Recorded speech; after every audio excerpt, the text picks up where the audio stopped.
Muito bem. O que nós estamos estudando? Você se lembra qual é a porção bíblica que nós estamos estudando? Nós estamos estudando o Sermão do Monte, um dos textos mais lindos da literatura mundial, não só dentro da Bíblia, mas toda a literatura que já foi escrita até hoje. Um dos textos mais lindos e mais desafiadores para aquelas pessoas que seguem a Cristo e aqueles que leem a palavra de Deus. Um dos textos mais poéticos e bonitos e mais intensos, mais profundos que um ser humano possa tomar conhecimento. E fala muito das relações que nós devemos ter com as outras pessoas. Nas últimas semanas, nós temos conversado sobre o nosso exercício, a nossa proximidade de Deus, através da nossa oração, através do jejum, através do dar esmolas. Jesus diz o seguinte: você deve dar esmola, mas não fique tocando trombeta. Jesus diz o seguinte: você deve orar, mas não fica orando em praças públicas.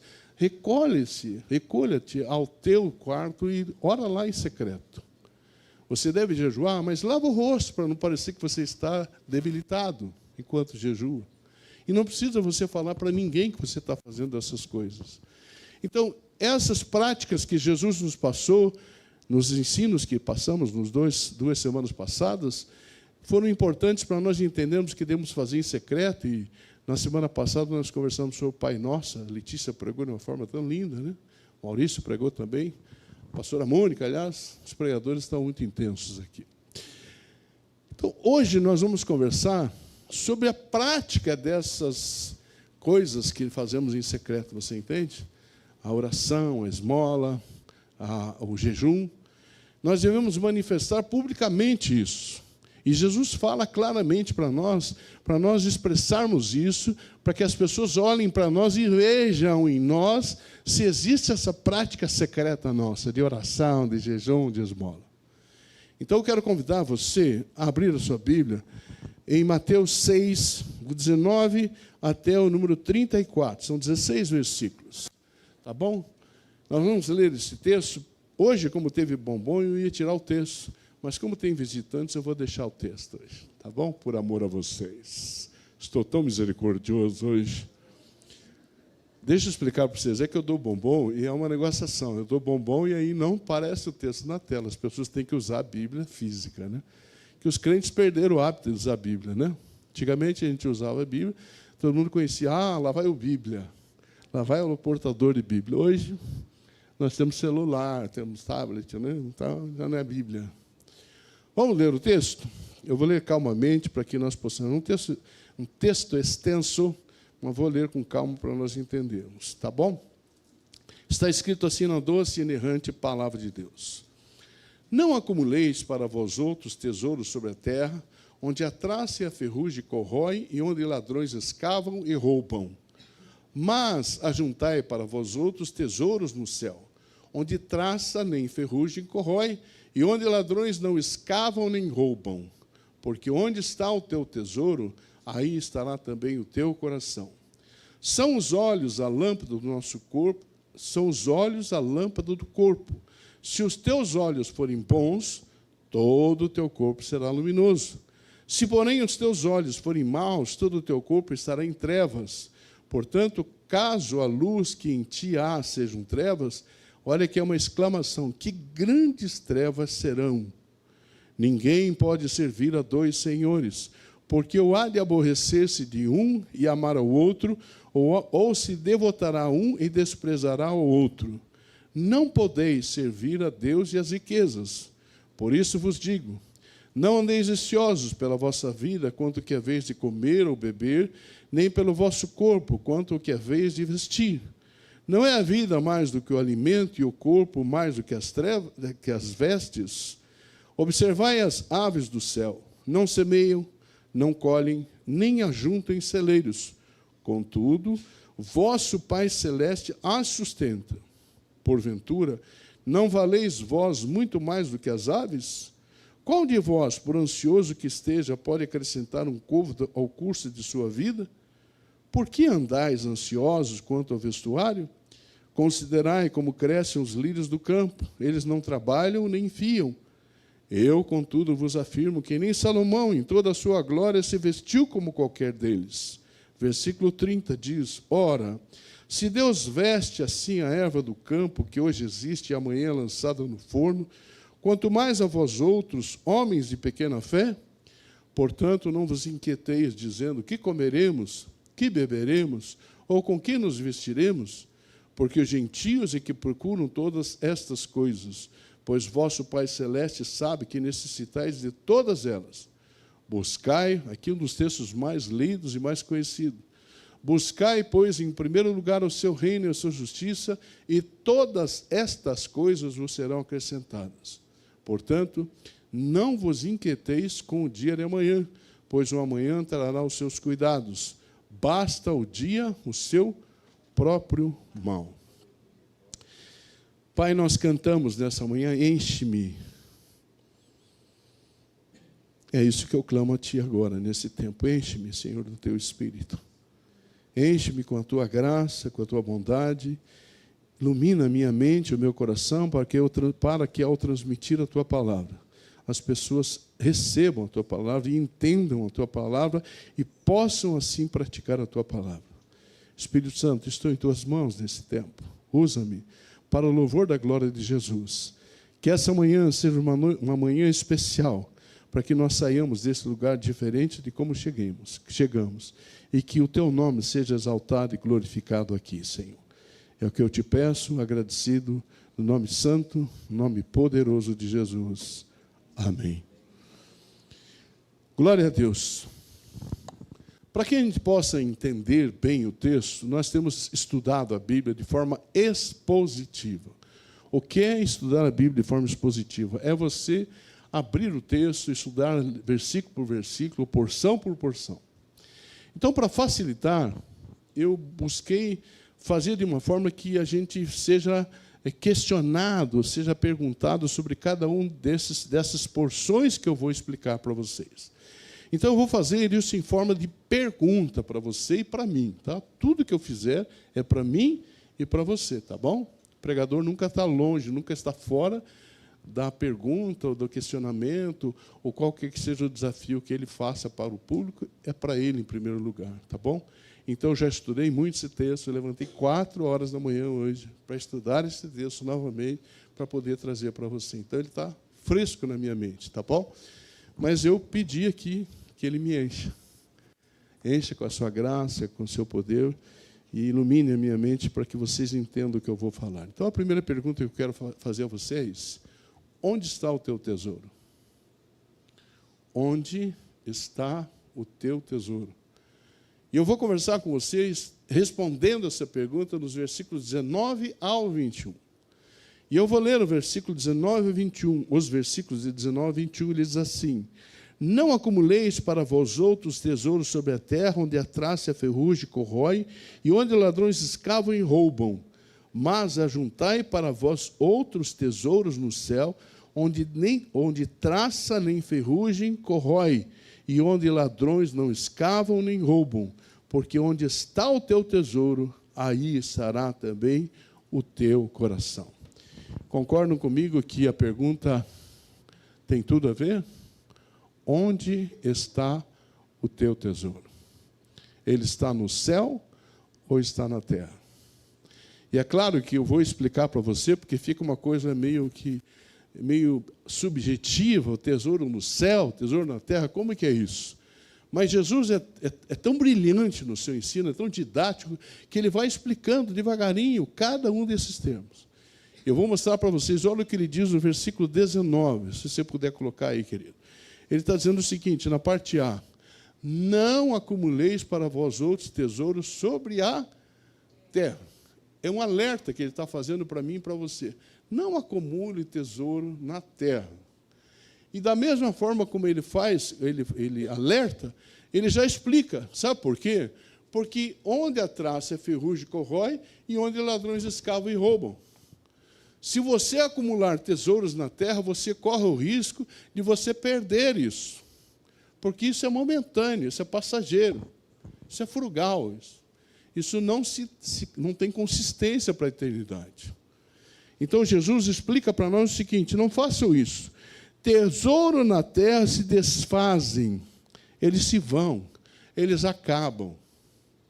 Tesouro na terra trazem as pessoas a cometer coisas que a gente duvida.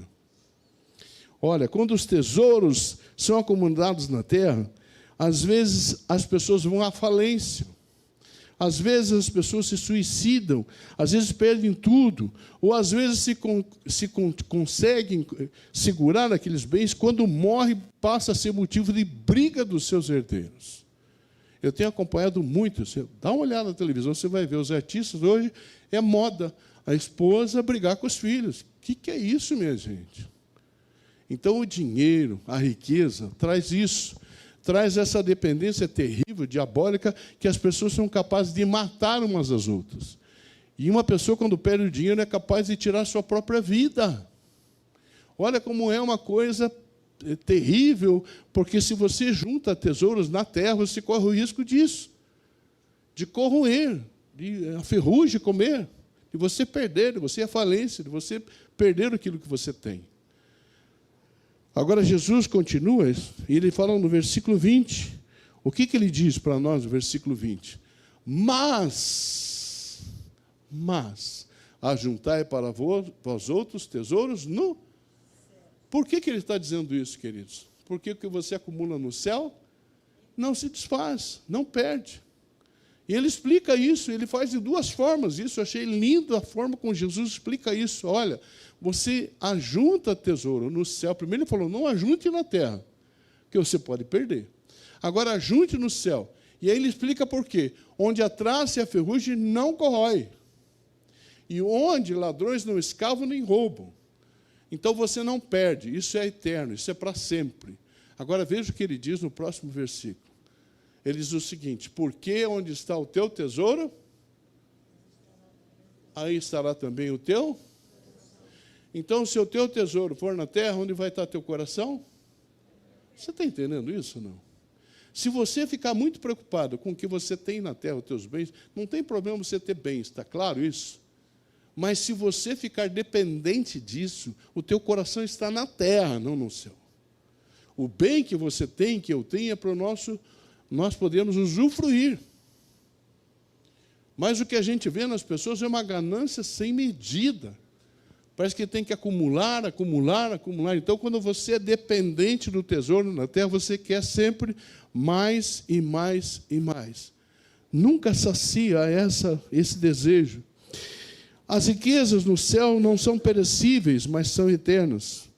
E o principal que Jesus diz, o seu coração estará preservado, ele não será dominado por mamon. Diga comigo, mamon. Sabe o que é mamon? É um demônio que age nas riquezas. Existe um demônio por trás das riquezas. A riqueza é um demônio? Não. Mas o que leva as pessoas a querer ter riqueza cada vez mais é um demônio que faz isso. Escraviza a pessoa. Mantém a pessoa presa a esse demônio, às suas vontades. Tá bom? Eu fui procurar ajuda dos universitários, teólogos. N.T. Wright diz o seguinte: essa passagem é um chamado para reavaliarmos nossas prioridades. Ele destaca que Jesus nos desafia a pensar onde está o nosso foco principal, no material ou no eterno. O foco no tesouro celestial, veja o que ele diz, não significa uma rejeição do mundo físico, mas o reconhecimento de que o propósito último de Deus transcende o material. Então, você não pode anular sua vida na terra. Você vive aqui, você precisa comer, beber, você precisa ter onde morar. Só que isso não pode transcender. O espiritual não pode transcender a vontade de Deus na sua vida. Isso é importante para você sobreviver, para você viver, mas não pode estar acima da vontade de Deus para a sua vida, de você acumular tesouros no céu. Timothy Keller diz o seguinte, que aquilo em que depositamos nosso tesouro define nosso coração. Idolatramos qualquer coisa que nos dê um sentido de valor fora de Deus. O que é idolatria? É quando eu coloco alguma coisa no lugar de Deus. que mais que ele diz? Ele diz que o acúmulo de riquezas pode se tornar uma prisão que nos cega para o amor ao próximo e para a nossa comunhão com Deus. Eis que chega ao recinto a minha cunhada de Ponta Grossa, Débora, assistente assídua da internet. Seja bem-vinda, minha cunhada. Deus te abençoe, Débora. Reverendo Hernandes diz o seguinte: Jesus nos convida a buscar um tesouro inabalável, um tesouro seguro, que encontramos somente em Deus. Jesus faz uma advertência sobre a fragilidade e a futilidade de confiar em bens materiais. Ele orienta os seus ouvintes a investir em um relacionamento profundo com Deus. Agora você me pergunta, como é que eu vou acumular tesouros no céu? Quando você tem no teu relacionamento com Deus a tua prioridade principal. A intimidade que você tem com Deus, a obediência que você tem à palavra de Deus. Isso quer dizer que eu estou priorizando o reino de Deus. Eu não vou fazer um negócio, eu não vou fazer qualquer tipo de tarefa sem eu escutar Deus, para saber de Deus qual é a vontade dele para mim. Se eu compro aquilo ou não compro, se eu faço esse negócio ou não. Se eu ficar em dúvida, não faço. Às vezes as pessoas me perguntam, pastor, o que eu estou fazendo agrada a Deus? E eu faço converso com a pessoa da seguinte forma: o que você está fazendo glorifica a Deus? Alguns ficam em dúvida. Se não glorifica a Deus, não faça mais. Se o que você está fazendo glorifica a Deus, siga em frente. Você está no caminho certo.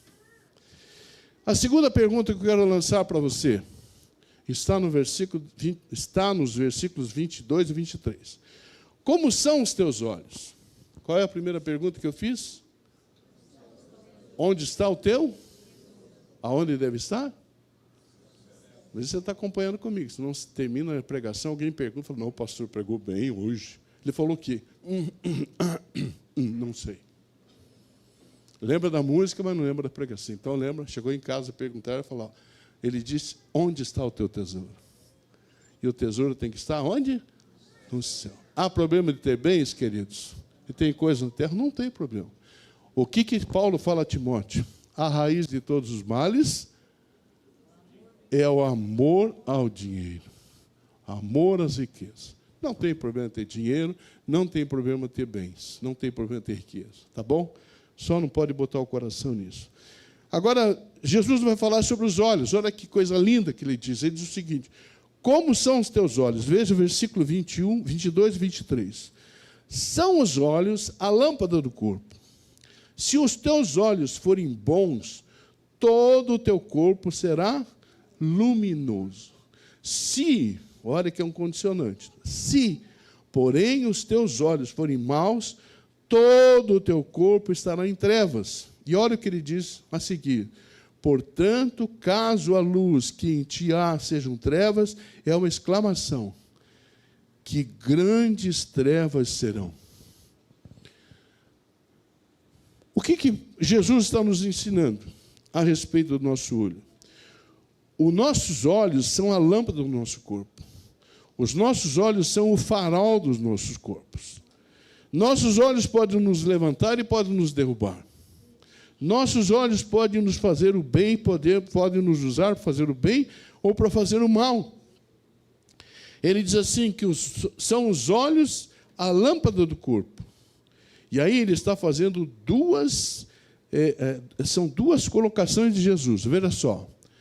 A primeira ele diz de positiva, se os teus olhos forem bons, o que diz aqui? Todo o teu corpo será luminoso. Então, os teus olhos ditam como que o teu corpo é. Se os teus olhos forem bons, o teu corpo todo será luminoso.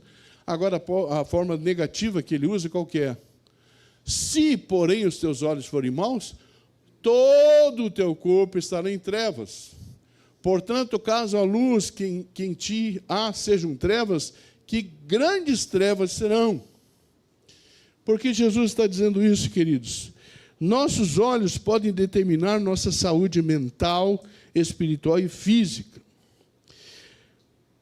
Olha, nós temos uma capacidade em Deus de sermos plenos, assim como nós também podemos ser muito maus. Ele está dizendo que se os olhos, nossos olhos forem maus, caso a luz que há em ti sejam trevas, que grandes trevas serão. A pessoa que tem os olhos maus, ele é muito mau. Há trevas nele. Conhece pessoas assim ou não? Conhece pessoas que quando olham para alguém já julgam, já determinam quem é a pessoa, quando olham para alguma coisa já dizem do que se trata. Tem pessoas que têm olhos, espero que não sejamos nós, queridos. Nossos olhos têm que ser olhos bons, porque aí todo o nosso corpo será luminoso. Novamente busquei a ajuda dos meninos. N.T. Wright diz o seguinte: Jesus usa, olha que interessante que esse cara diz, porque a gente olha aqui e pensa que os olhos são físicos, mas o que ele está usando aqui é uma metáfora. Sabe o que é metáfora? Você está falando uma coisa querendo dizer outra, principalmente espiritualmente isso. Você vê nas parábolas, Jesus está falando de uma coisa na natureza muitas vezes, mas está querendo mostrar uma verdade espiritual. E não é diferente aqui. Wright está dizendo o seguinte: Jesus usa uma metáfora cultural comum, onde os olhos representam nossa visão de mundo, e especialmente como interpretamos o que é verdadeiramente importante. Aí ele diz assim: ter olhos bons significa ter uma visão generosa e voltada para Deus, enquanto que olhos maus indicam uma perspectiva egoísta e materialista. Então, quando os meus olhos olham para as coisas, se eles forem bons, a gente estende para as coisas luz, você entende isso? Mas quando você tem olhos maus, você lança maldição sobre isso. Que grandes trevas você é se os teus olhos forem maus. Por isso tem que cuidar dos olhos. E às vezes eu falo para as moças: cuida da sua vestimenta. Por que isso? Porque Jesus diz o seguinte, ele fala que os olhos dos homens são um problema sério. E eu estou aqui ministrando a igreja de uma forma muito tranquila, pastoralmente. Se um homem olha para uma mulher com desejo impuro, o que ele fez? Ele adulterou. Então, ele é culpado de quebrar o 7º mandamento. Sim ou não? Mas quem gerou? É culpado ou não? Se a mulher está se vestindo de uma forma que traga essa tentação aos olhos, ela não participa desse adultério com o homem ou não? Então, se a mulher tem uma vestimenta... Eu não sou favorável ao uso de costumes. Mas estou dizendo para você o seguinte: quando você gera numa outra pessoa uma tentação, você está gerando o pecado na pessoa. Então, se um homem olhar para uma mulher, ele adultera. Então, se a mulher que levou o homem a olhar desse jeito, ela também é culpada de adultério. Você entende como os olhos são difíceis, especialmente para os homens? Eu lembro que, depois que eu confessei meus pecados à minha esposa, ela me perdoou e eu tinha um cuidado de olhar. Então, quando passava uma mulher bonita, assim, eu baixava a cabeça. Falei: Senhor, guarda os meus olhos. Por favor, Senhor. Uma vez eu pregando na igreja, e vi uma senhora e sentou aqui na minha frente, assim, e cruzou as pernas, assim. Eu falei: misericórdia, Senhor. Naquele dia eu preguei olhando para cima o tempo todo: Senhor, me guarda. Mandada do diabo, sentou na primeira cadeira e cruzou as pernas para me tentar. Ela fez por querer? Eu não sei se ela fez por querer, mas que foi Satanás que mandou ela, não tenho dúvida. Você está entendendo o perigo dos olhos? A cobiça dos olhos, queridos, te leva à perdição muitas vezes. Então tem que cuidar com isso. Kelly diz o seguinte: ele associa o olho bom à generosidade. O que nos move a compartilhar, ajudar os outros, é a verdadeira luz no coração. Ele relaciona isso ao desejo de manter uma vida centrada em Deus. Quando eu tenho olho bom, eu sou generoso. Eu quero ajudar as pessoas. Eu, quando olho uma pessoa, eu falo: essa mulher não está bem, ou esse homem não está bem. Eu não tenho os olhos bons, mas eu procuro exercitar isso. E eu vou e pergunto: você está bem ou não? Está tudo bem com você? Quando eu vejo uma pessoa que você sente que ela está passando por uma necessidade, você tem que abrir os teus olhos e tentar ajudar a pessoa. Os teus olhos são bons ou maus? A escolha é sua, a escolha é minha. Quando eu olhar, eu quero olhar com generosidade para as pessoas. E nós temos uma tendência de olhar e julgar, sim ou não? Ou só eu que vivo essa tentação? Então, nós temos que olhar com pureza para as pessoas e não julgar as pessoas. Olha o que Hernandes diz. Ele diz que olhos maus refletem uma mente consumida pela cobiça e ambição. Ele diz que o foco excessivo no material e nas próprias necessidades fecha a mente e o coração para a luz de Deus. Vamos em frente. Terceira pergunta. Põe lá para mim, querido. Versículo 24. Diga comigo, quem é teu Senhor? Agora vai pegar, o bicho vai pegar. Quem é teu Senhor? Nós já vimos onde está o teu coração, o teu tesouro, como são os teus olhos e quem é o teu Senhor. Veja o versículo 24 comigo, por favor, diz assim. Ninguém, diga comigo, ninguém. Ninguém pode servir a dois senhores, porque ou há de aborrecer-se de um e amar ao outro, ou se devotará a um e desprezará ao outro. Não podeis servir a Deus e às riquezas. Quem está dizendo isso? Jesus Cristo. Ele está dizendo o seguinte: ninguém pode servir a dois senhores, porque ou há de aborrecer-se de um e amar o outro, ou se devotará a um e desprezará ao outro. Não podeis servir a Deus e às riquezas. Lendo o comentário do reverendo Hernandes, ele traz 4 ideias que eu quero usar. Essas ideias não são minhas, são do reverendo Hernandes. Mas eu achei tão importante isso. Ponha para mim lá a primeira, qual que é? Dinheiro não é neutro. Você sabia disso, não? Dinheiro não é neutro. Jesus diz que as riquezas são uma entidade. Não é uma coisa, não são coisas, são uma entidade. Quem é essa entidade? Mamon. Quando diz riqueza, fala mamon. Ele a chama de mamon, porque é um Deus que age na riqueza ou nessa ambição das pessoas de querer ter cada vez mais. A segunda, dinheiro exige dedicação exclusiva. Mamão é exclusivista, querido. Não esqueça disso.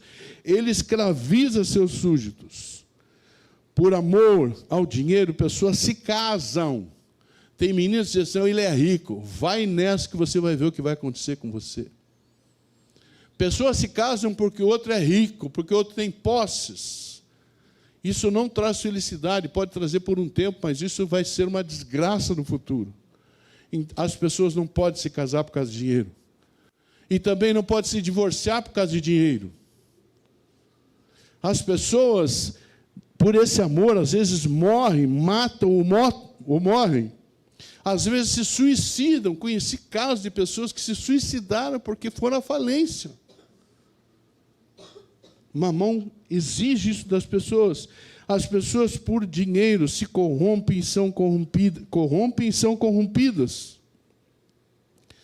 A terceira, nem Deus não é escrevi errado aqui, né, queridos? E nem riquezas aceitam devoção parcial. Entende o que eu estou falando aqui? Nem Deus e nem riquezas aceitam devoção parcial. Deus não aceita dividir sua glória com ninguém. Deus não aceita dividir sua glória com ninguém. Deus não aceita coração dividido. Deus não aceita coração morno. Lembra que ele falou para a Laodiceia? Você não é nem quente, nem frio. Você é morno. E porque você é morno, eu tenho vontade de te vomitar. Ele não disse que vai vomitar, ele falou, eu tenho vontade de vomitar.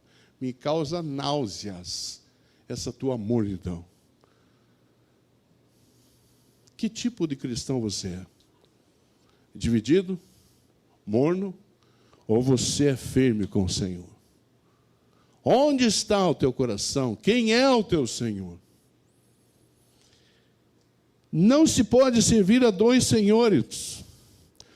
Item D, não se pode servir a dois senhores. Jesus é categórico, quem serve a Deus não pode viver mais debaixo do jugo de Mamon. E agora eu vou aproveitar para dizer uma coisa para você. Quem não dizima é escravo de Mamom. Escreve aí, João 1. Quem não dizima é escravo de Mamom. Porque é escravo da riqueza do dinheiro. Vamos pegar isso aqui. Isso aqui custa ou não? Custa ou não custa? Nenhum ar-condicionado ligado. Cadeiras, limpeza, instrumentos. O último investimento foi R$7.000, não é isso, Maurício? O anterior foi R$10.000. Você vem usufruir de tudo isso e você não dá um centavo? Você é escravo de Mamom, desculpa. Não me leve a mal, não fique bravo comigo.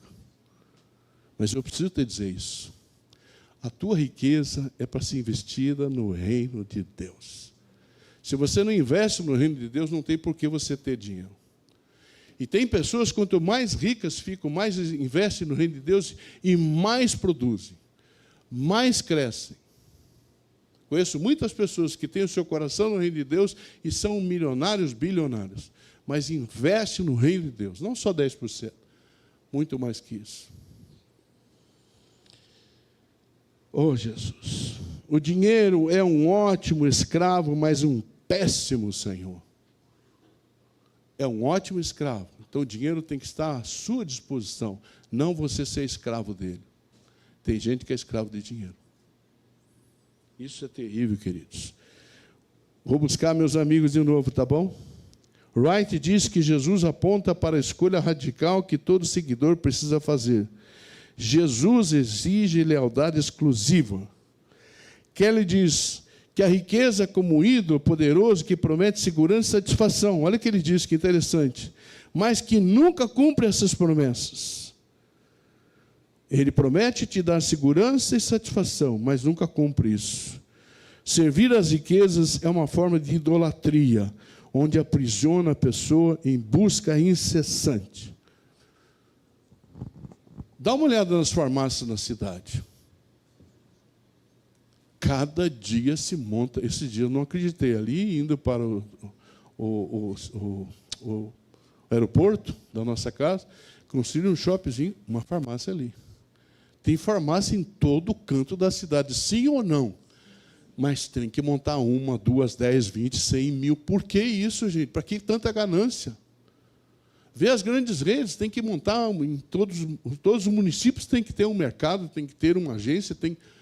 Gente, quando você está prestando serviço às pessoas, tudo bem, mas quando você está aumentando, acumulando bens cada vez mais, por quê?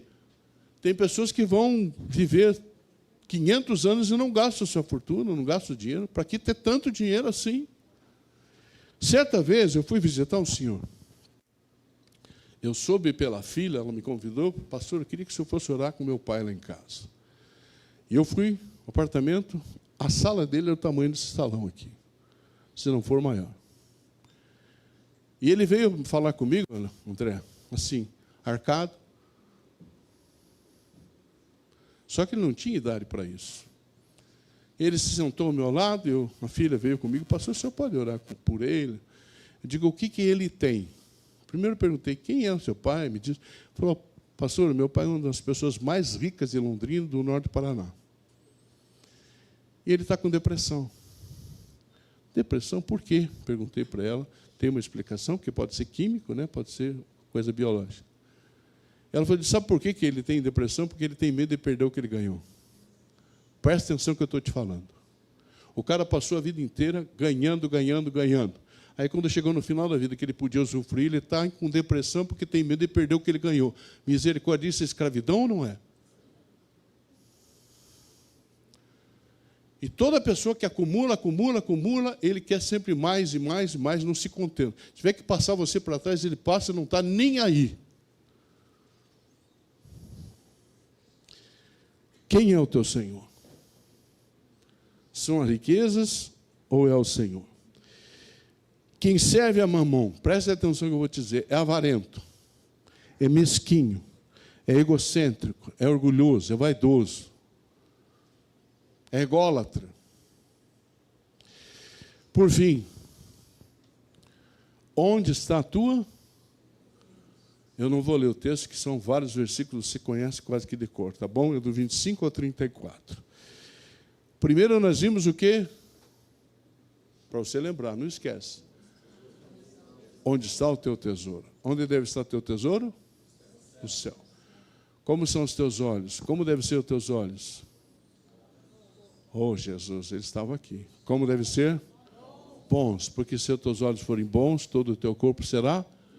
As pessoas vão olhar para você e dizer, olha, essa pessoa é diferente. O que ela tem? Terceira, quem é o teu Senhor? É Jesus ou são as riquezas? Ou se você não ganha alguma coisa, você fica desesperado. Conhece pessoas que perdem o negócio e ficam desesperado? Por fim, queridos, onde está a tua confiança? Qual que é o grande problema desse texto que nós... não vou ler todos eles, que são muitos versículos que todos conhecem, decor. Mas ali, Jesus está falando ali sobre um sentimento que é ansiedade. E o que é ansiedade? Todo o nosso corpo tem sentimentos que se manifestam de alguma forma em nossa vida, através de um estresse, de uma dificuldade que nós passemos, de uma perda. Então, todos nós sofremos de ansiedade. Presta atenção nisso. Agora, o que Jesus está dizendo é o quê? Não andeis ansiosos.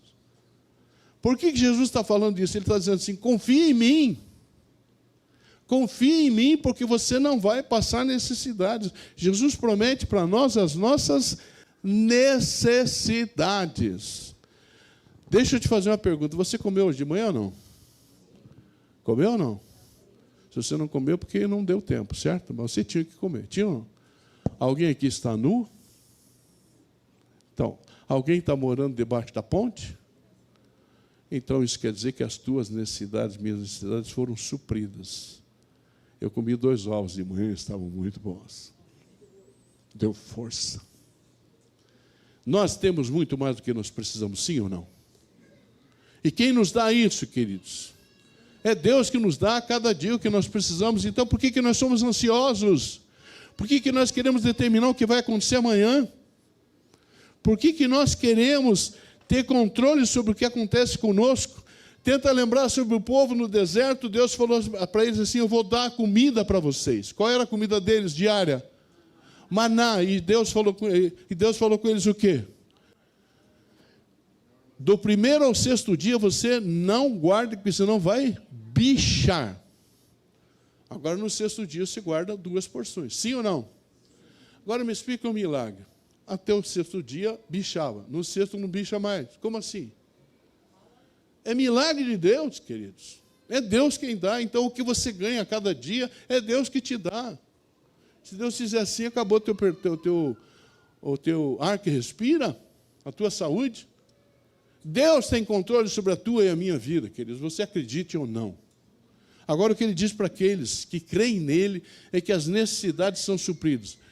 Ponha lá para mim 4,19 de Filipenses. E o meu Deus, segundo a sua riqueza em glória, há de suprir em Cristo Jesus cada uma das vossas necessidades. Você entendeu isso? E o texto está dizendo do quê? Com que nos vestiremos, com que comeremos, o que beberemos. Ele está dizendo, necessidade, você fica tranquilo que eu vou te dar. Qual outro texto que fala sobre isso? Salmo 37, 25. Fui moço e agora sou velho. Mas nunca vi o justo desamparado, nem a sua descendência mendigar o pão. Se você está mendicando o pão porque você não é crente, porque você não crê, crente que eu digo, não dá, que você não crê em Deus. Porque se você crê em Deus, Ele vai te dar. Vamos dar um exemplo aqui. Se alguém chegar para nós e falar, eu estou com fome, você vai fazer o que com ele? Você vai fazer o que com ele? Você vai dar para ele. Você vai suprir a sua necessidade. Por isso, quando as pessoas me pedem na rua, eu não dou dinheiro, mas você quer comer alguma coisa? Se uma pessoa te procura, queridos, se ele vai jogar comida fora, o problema é dele. Não dê dinheiro, que ele pode comprar droga, mas se puder dar comida, dá comida para a pessoa. Quero chamar a Dorothy aqui uma vez, um pouquinho. Vem cá. Eu combinei com ela isso, tá? Oh, Jesus. Vem cá, coração. Coração de melão. Oh, Jesus. Certo dia, eu ia sair para trabalhar, eu era seminarista. E o nosso dinheiro era curtinho, assim. Nós tínhamos para comer, para nos vestir e para morar. Nunca faltou. Mas, provavelmente, dia 28, alguma coisa assim, sim?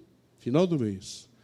A Docs disse para mim assim, nós não temos mais nada na despensa. E o provedor disse o quê? Deus proverá. E eu fiquei admirado na minha fé. Eu falei, como eu tenho fé? Saí de casa, quando eu cheguei na esquina, eu dobrei a cama, mas eu sou um tremendo, um sem vergonha. Minha mulher disse que não tenho nada que comer, e eu falei, porque Deus proverá. Olha a falta de fé do indivíduo. Aí eu quero que ela conte o resto. Eu fui trabalhar e esqueci disso. Conte para nós, por favor. Bom, aí nós éramos da primeira igreja. Eu fui para a Tarde da Esperança, e lá sempre tinha os pactos de oração, e no final o pastor Messias sempre orava para finalizar o culto. E aí, lá no meio da oração, ele falou, Deus está enviando anjos para a casa de algumas de vocês. E eu tomei. Nem lembrei da comida, nem nada, mas quem não quer um anjo na sua casa? Né? Então, eu tomei para mim, eu recebo. Aí, fui para casa, nem lembrando que não tinha nada e tal. Quando eu cheguei em casa, toco o interfone. Era um irmão da igreja. Ele disse, oi, Docs, eu posso subir? Eu falei, pode, mas o João não está aqui. Ele disse, não, eu só vim trazer algumas coisas para vocês. E eu tinha dito para o João, não tem café, não tem óleo, porque naquela época a gente nem comprava azeite, né? Agora também não vai dar para comprar mais azeite. Não tem café, não tem óleo, não tem carne. Aí ele disse assim, Deus proverá. Aí ele, não, eu só vim trazer umas coisas aqui. Eu falei, o quê? Ele falou, eu trouxe verdura, trouxe óleo e trouxe café. Aí eu comecei a chorar, no interfone. Aí ele falou, o quê? O que aconteceu? O que aconteceu? Eu falei, não, você não sabe, era exatamente isso que eu disse para o João, que a gente precisava. Óleo, café e carne. Daí eu falei, né? Aí ele disse, então vou buscar a carne. Aí ele foi buscar a carne e trouxe carne para nós. Então, o João ganhava bem pouco, mas Deus nunca deixou faltar. Nunca, nunca, nunca. A gente reconhece que Deus sempre esteve conosco, nos cuidando. Ele está querendo que eu conte a história do leite. Um dia, também, acabou o leite, eu falei para ele, naquela época a gente tomava leite. Aí eu falei para ele, acabou o leite, as meninas eram solteiras ainda, e então não vai ter leite. Aí ele foi trabalhar, e eu fiquei em casa. Bateu lá no portão um senhor que eu não conhecia, que eu não sei quem é até hoje, porque nunca mais vi. E ele chegou e disse, aqui é a casa do missionário JL, porque lá na primeira eles brincavam com isso, né? Aí eu falei, sim, o senhor queria falar com ele? Ele não está e tal. Ele falou, não, eu vim trazer uma caixa de leite.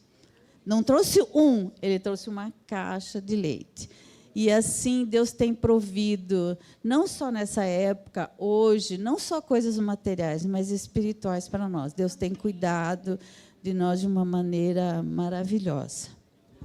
Quer continuar pregando, amor? Você viu que sempre quando eu saio acontece essas coisas, né? Impressionante.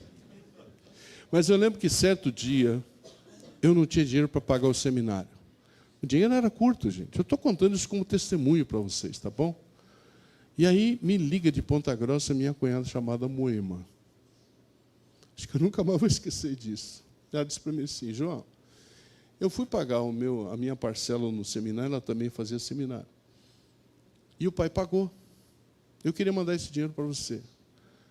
Eu não acreditei, não tinha dinheiro para pagar a parcela. Ela falou, quanto é que você vai mandar? Ela falou, 120. Eu falei, meu Deus, era o valor da minha parcela.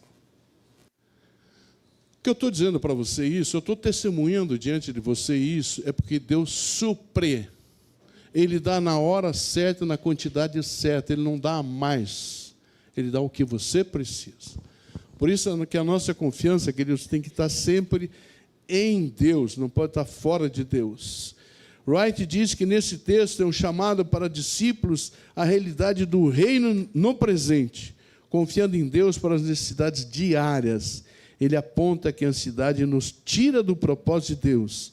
A ansiedade é vista como uma forma de autodependência oposta à fé. Então, quando eu acho que eu consigo tudo o que eu preciso, eu estou me opondo à fé. Isso não quer dizer que eu não trabalhe, que eu não faça uma poupança, que eu não tenha uma previdência. Você entende isso? Não é para eu ficar deitado lá no sofá e dizer, Deus mande, Ele não vai mandar. Porque Deus não alimenta preguiçoso. Paulo diz isso claramente. Quem não trabalha, não come. Então acredite em Deus. Não seja ansioso. Ele vai suprir as tuas necessidades. Ele não vai te dar, talvez, os teus desejos, aquilo que está além da tua necessidade. Aí é outra história. Deus dá também. Lá em Salmo 37 fala sobre isso. Né? Agrada-te do Senhor, Ele satisfará os desejos do teu coração. Esse agradar ao Senhor, não sei o que é, mas é alguma coisa muito intensa. Quero recapitular, põe aqui as 4 perguntas. Onde está o teu tesouro? Pense sobre isso, não saia daqui, reflita sobre isso, pense quando você for embora, converse com o teu cônjuge, com os teus filhos. Onde está o nosso tesouro? Converse com o teu cônjuge, com os teus filhos, como são os nossos olhos? Será que nós somos julgadores? Será que nós somos negativos? Será que nós somos pessoas que passam o mal para os outros? Ou nós somos generosos, que olhamos para as pessoas e vemos como é que nós podemos abençoar as pessoas? Quem é o teu Senhor? Quem é o teu Senhor? São as tuas riquezas ou é Jesus? E por fim, onde está a tua confiança? Está no teu trabalho, no teu emprego, na tua carreira, nas coisas que você tem, nos bens que você tem? Esquece, meu amado e minha amada. Isso aí são frugais, são passageiros. Isso vai acabar um dia. Não vai para o céu. O que você tem e eu que temos de exercitar a nossa fé em Deus. Fique de pé, por favor. Quero orar com vocês.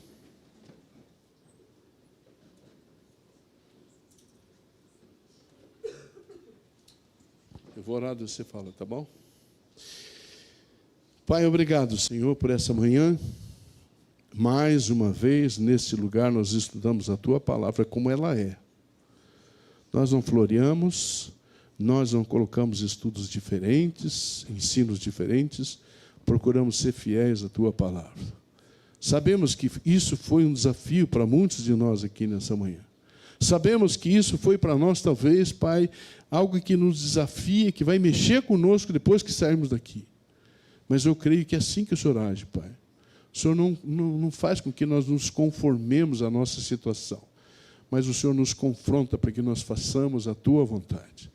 Então, que nós saiamos desse lugar e não nos esqueçamos daquilo que nós ouvimos da Tua palavra, Senhor. O que está escrito na Tua palavra. E que isso possa fazer diferença em nossas vidas, que possa mudar nossas vidas, que possa mudar a nossa maneira de olhar as coisas, que possa mudar a nossa maneira de encarar as coisas, de crer no Senhor, de confiar no Senhor, que o Senhor vai suprir tudo aquilo que nós precisamos. Nada vai nos faltar das nossas necessidades. Dá a essa igreja a consistência que ela precisa, Senhor, para que nós esqueçamos como filhos do Senhor, pessoas maduras que possam enfrentar essa vida com dignidade e principalmente com confiança que somos teus filhos, que nada vai nos abalar. Eu creio, Senhor Deus, que o Senhor está trazendo esse crescimento a nós pela tua graça grandiosa sobre as nossas vidas, Pai. Obrigado por essa manhã, obrigado por esse tempo. Eu te agradeço no nome de Jesus. Amém. Receba a bênção, queridos.